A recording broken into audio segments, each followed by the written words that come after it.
What's up guys, it's Sava with SOS Kitchen, and today we're making spring rolls.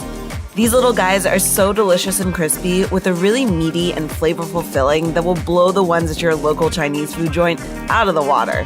As always, directions will be in the description box below, and I'll also add in the recipe for my sweet chili dipping sauce that goes perfectly with these. Let's get started. The first thing we'll do is mix together the sauce for the filling.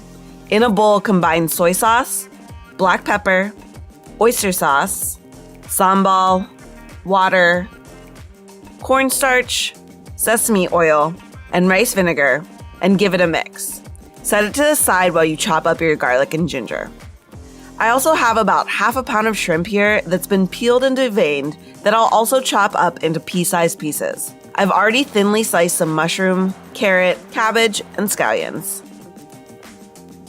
In a pan over medium heat, add about a teaspoon of oil and your minced garlic and ginger. Sauté them for a few seconds until fragrant, and then add in the ground pork. Cook the pork, stirring it around for 2 to 3 minutes, and then add in all of your cut up veggies. Cook everything together for about 5 minutes until the veggies start to soften up, and then add in your shrimp. Only cook the shrimp for about a minute before adding in the sauce from earlier, because we don't want to overcook the shrimp.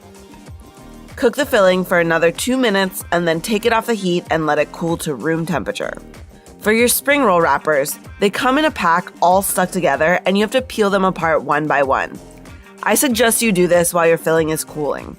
The wrappers are very stretchy and also really thin, so it's kind of a pain to peel them apart, but it's worth it in the long run. Keep them under a damp paper towel to make sure the edges don't dry out on you.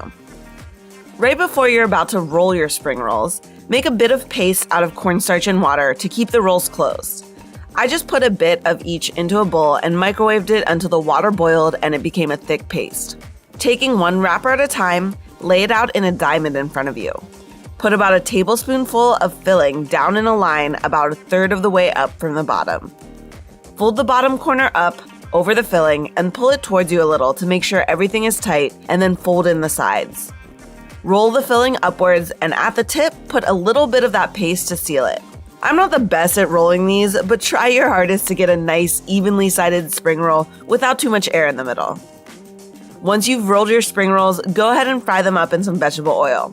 I shallow fry them for about 2 to 3 minutes per side or until they're golden brown, but if you have a deep fryer, use that. Flip your rolls and cook them until they're nice and crispy, and then put them on a paper towel lined plate to drain. These spring rolls turn out so crispy and delicious. You can really taste the shrimp and pork in the filling, and they go great with some sweet chili dipping sauce, which, as I said earlier, will be included in the recipe if you want to try making some of your own. Try making these at home and share them with your friends and family. They're great for parties and can even be made ahead of time and frozen. Please subscribe to Sweet or Savory Kitchen for more videos with me. Thanks for cooking with me again. Bye.